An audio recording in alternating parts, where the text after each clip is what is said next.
Bienvenue sur le reconnaisseur de schémas.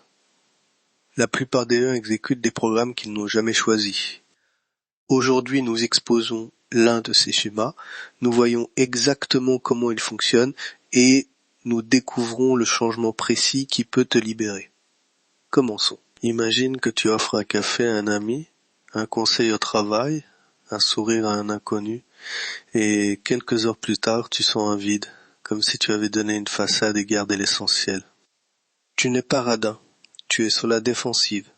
Tu as appris à donner juste assez pour être vu, sans risquer de être pris, utilisé ou laissé vide. Cette sensation, je la reconnais souvent chez mes lecteurs, et elle a un nom précis. Je l'appelle le schéma du donne-retenu. Tu donnes des miettes, attention superficielle, aide partielle, rabais émotionnel, et tu gardes la valeur vraie par peur. Aujourd'hui, je vais te montrer pourquoi ce schéma s'est installé, comment il fonctionne à l'intérieur et dans elle, énergie, et surtout, quel changement concret de 7 minutes par jour rétablit le flux. Un seul changement change tout. Psychologiquement, le don retenu naît comme stratégie de survie. Dans des familles où poser une limite signifiait punition, où la générosité était exploitée, où la vulnérabilité était renvoyée par le rejet, l'enfant apprend « je dois offrir sans m'exposer ». Ce comportement devient automatisme.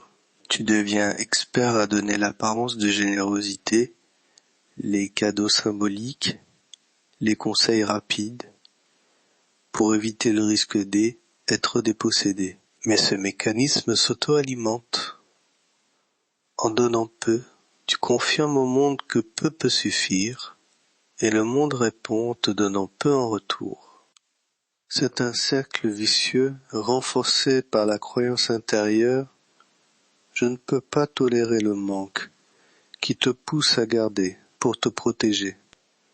Ésotériquement, cela se traduit par une rupture dans la géométrie du flux. Visualise un triangle.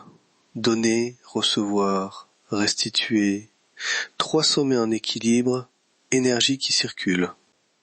Quand l'un des sommets est scellé, ici, le sommet du don authentique, le triangle s'incline, la circulation ralentit et énergie stagne à la base.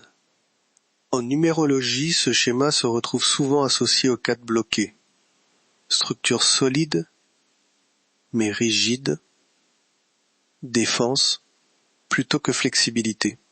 L, âme, facture, sous forme D, économie D, énergie, et le champ magnétique personnel se contracte. Résultat, moins d'opportunités, moins d'alliances réelles et une impression persistante de manque malgré les apparences de générosité.